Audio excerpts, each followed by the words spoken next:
fazendo em manifestares o nosso coração.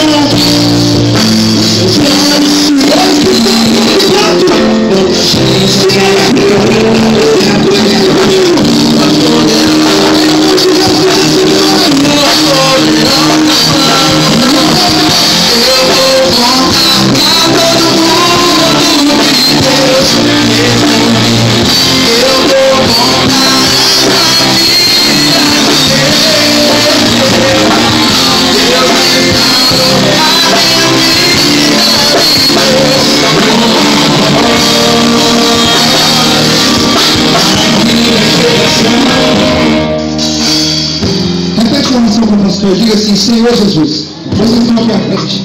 Diga assim, Senhor Jesus, hoje eu te aceito, eu te recebo como meu único, diga o meu único, insuficiente Salvador.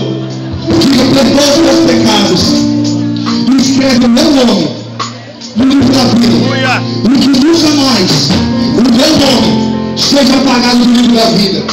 Batiza-me com o teu Espírito Santo. Diga, faz morar em mim, pois eu quero ser a tua casa. Amém.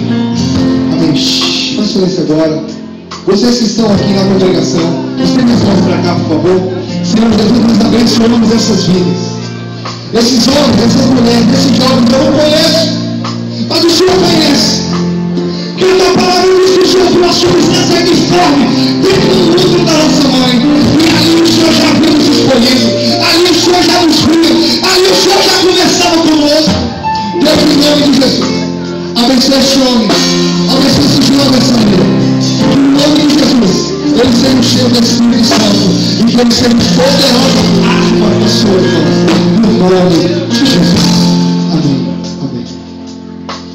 Olha, eu gostaria de convidar todos vocês que estão aqui na frente. Amanhã nós temos cultos 7h30 da noite, 19h30. Vocês são os nossos convidados.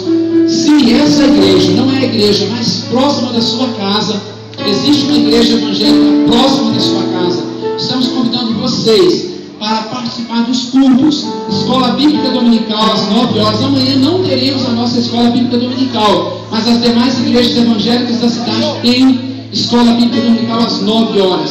E culto às 19h30.